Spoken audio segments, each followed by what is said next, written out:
é uma leitura que precede, historicamente e atualmente, precede sempre a leitura da palavra. Ninguém começa lendo a palavra, porque antes da palavra o que a gente tem para ler à disposição da gente é o mundo. E a gente lê o mundo na medida em que a gente o compreende e o interpreta. Paulo Freire foi certamente um filósofo da educação. Ele produziu uma concepção geral de educação, que está baseada no processo de tomada de consciência de cada indivíduo. A educação é esse caminho que nós percorremos para que um indivíduo se torne consciente de si mesmo, consciente do mundo e consciente da sua participação na sociedade. Um dia eu estava no sítio da minha avó. Eu peguei um vagalume e coloquei num pote. Eu guardei na minha estante, do lado do meu dinossauro. A tomada de consciência, ela acontece primeiro com um movimento de exteriorização do sujeito, né? O sujeito percebe o mundo e quando ele se volta para dentro de si, num processo de interiorização, ele se descobre como não sendo nada daquilo que ele percebe fora dele. E é a partir dessa percepção de que o sujeito não é o mundo e nem é os outros sujeitos que ele começa a se constituir enquanto tal. Silvio Galo é professor da Faculdade de Educação da Unicamp. Sua área de pesquisa se concentra na filosofia da educação. O professor Silvio Galo vai explicar que uma das bases filosóficas de Paulo Freire é a fenomenologia. E a fenomenologia, numa corrente do pensamento filosófico do século XX, vai justamente trabalhar com a compreensão do mecanismo de funcionamento da consciência humana. E os filósofos fenomenólogos vão afirmar que a consciência é essa tomada de posição frente ao mundo.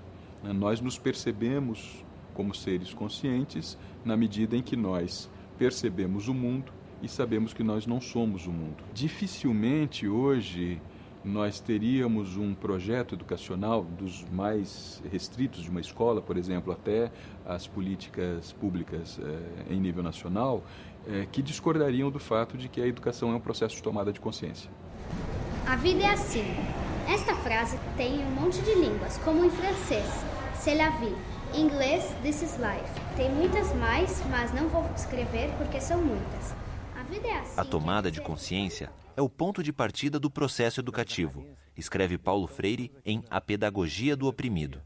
A pedagogia do oprimido é, sim, o coração do pensamento e da prática de Freire, e a sua obra maior, né?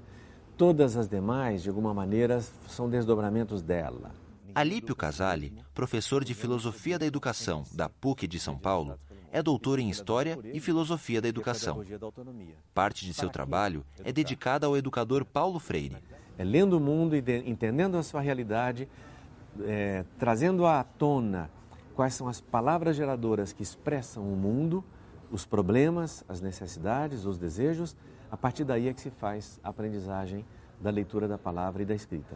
Seguindo a ideia de palavras geradoras, tomamos 5 delas que expressam a obra de Paulo Freire. Elas estão reunidas no título de um dos últimos textos do educador. Denúncia, anúncio, profecia, utopia e sonho. Isso é a essência do pensamento de Freire. Denúncia. Mais denúncia. Mas é denúncia mesmo, denúncia. Isso, denúncia. A convite da Univesp TV, a atriz Cristiane Sesc trabalhou com os alunos da Escola Municipal Amorim Lima o significado dessas palavras.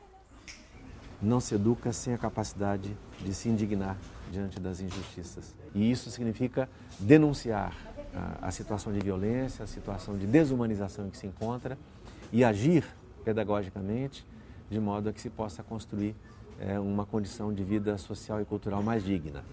Então, como vai dizer Luísa Helena Cristóvão, professora de Filosofia da Educação da Unesp de São Paulo, só denunciar não basta, é preciso anunciar.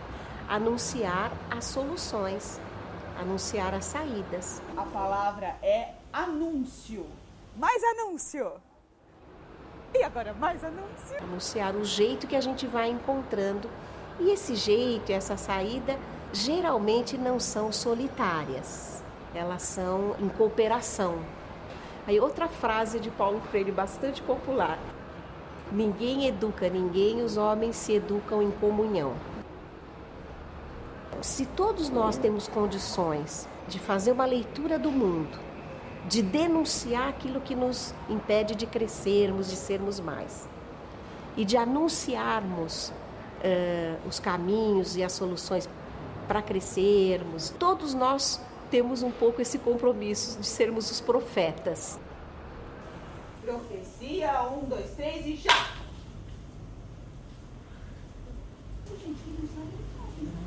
Mais profecia. Isso, mais profecia. Paulo Freire, ele tem termos bastante colados também num discurso religioso. Professora Luísa Helena anuncia outra forte influência na filosofia de Freire, o cristianismo. Talvez a primeira matriz do pensamento de Freire deva ser dita como sendo a matriz cristã do pensamento, né? E quando ele vai à filosofia no primeiro momento, ele vai ler os filósofos personalistas cristãos. Ele vai ler Mounier, Emmanuel Mounier, que é um filósofo francês da metade do século XX. E ali, dentro do personalismo de Mounier, ele encontra um elemento que vai ser, eu diria, decisivo na configuração do seu pensamento e da sua obra, que é a ideia do diálogo e da comunicação. Como é que era o quê? A escola quando eu era pequena? E como é que eram as brincadeiras? As brincadeiras? A gente brincava de amarelinha, pular corda, pular elástico. Freire toma isso e diz assim, bem, a relação pedagógica não pode estar desvinculada das condições concretas de vida das pessoas. Vocês sabem pular elástico, então? Então a gente pode um dia trazer elástico, né? E fazer... Se o ser humano é um ser de comunicação, um ser de diálogo, não tem outro modo de fazer educação senão por meio de um ambiente comunicativo, de um ambiente de diálogo. A isso depois ele vai agregar a ideia da comunidade, né? Que também é uma ideia, eu diria, fortemente cristã. Freire vai juntando tudo isso, né? Do cristianismo, a ideia de que o ser humano é um ser inacabado, é um ser com potencialidades infinitas de realização, é um ser de diálogo e de comunicação, é um ser de direitos, de justiça, é um ser que vive em comunidade e que, portanto, tem um destino comum e tem um dever de solidariedade recíproca. Quando Freire entra como diretor de cultura do SESI Pernambuco, isso é em 1947, ele vai promover cursos de alfabetização e cursos de desenvolvimento cultural das comunidades pobres do Nordeste. Então ele começa a pensar um método de alfabetização cujo ponto de partida é a entrada no universo vocabular, no universo da linguagem das pessoas e dali tirar as palavras-chave e a partir dessas palavras-chave produzir a alfabetização. Favela, por exemplo, tijolo. Assim como uma parede é feita de tijolos um ao lado do outro, assim também se escrevem as palavras. Ninguém soletra B-E-B, é só juntar os tijolos, B-lota. Então a gente fica sabendo da família do B, Ba, Be, Bi, Bo, Bu, do L, do T. Juntando um tijolo com outro tijolo surge uma palavra, bala, lata, tatu, bita. Bita ainda não foi inventada, mas é palavra. O método é simples, claro, eficiente. Essa filiação teórica do Paulo Freire vem dessa fonte da fenomenologia, da filosofia cristã do século XX, mas ela se cruza também com o pensamento de esquerda e essa filosofia marxista de esquerda é também uma outra fonte do pensamento do Paulo Freire, né? E que vai então se organizar nesse contexto ali no final dos anos 50, início dos anos 60, nesse caldo de cultura que é a cultura brasileira daquele momento, né? E ele está preocupado com o fato do cidadão brasileiro pobre que vive no interior do país, né? Muitas vezes explorado pelo mecanismo capitalista, né? Desse sujeito que vive sob o jugo de uma ideologia e que pode, através da educação, tomar consciência de si mesmo, tomar conhecimento do mundo, se constituir enquanto pessoa e se colocar como pessoa frente ao mundo. No livro A Educação na Cidade, publicado em 2002, Paulo Freire diz que, para espanto de certos cristãos e desconfiança de marxistas ingênuos, ele tem uma certa camaradagem com Cristo e Marx. Paulo Freire assume uma perspectiva que ele chama de educação libertadora. partindo do pressuposto de que nós não vivemos em liberdade, né? Nós vivemos como jugo de um determinado processo social, e o processo educativo pode nos libertar desse jugo, né? Ou dessa dominação ideológica que nós sofremos na sociedade capitalista. Né? Então a educação é libertadora. A educação tem essa característica, essa possibilidade de libertar o indivíduo. Educar significa permitir, proporcionar a liberdade do espírito, a liberdade do pensamento. Essa agora é uma palavra desafio. Vou falar a palavra, vocês pensem. Utopia.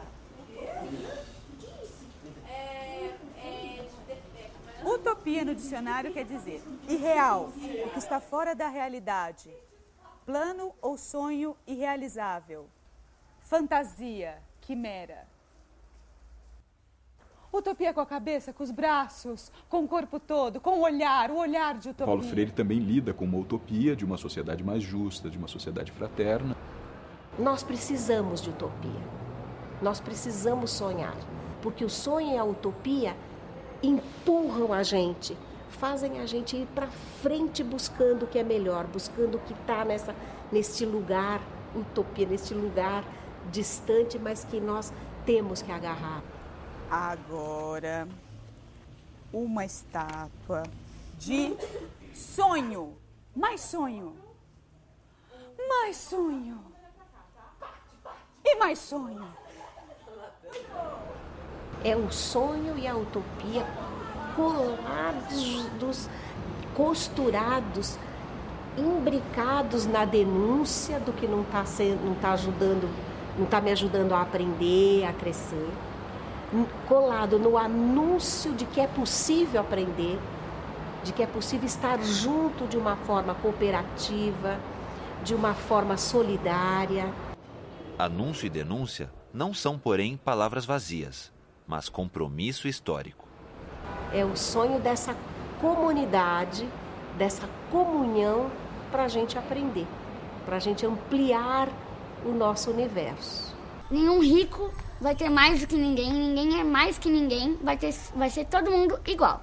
Acabar o racismo. Os carros vão se tornar menos poluentes e as pessoas vão começar a se conscientizar que o nosso planeta está aquecendo.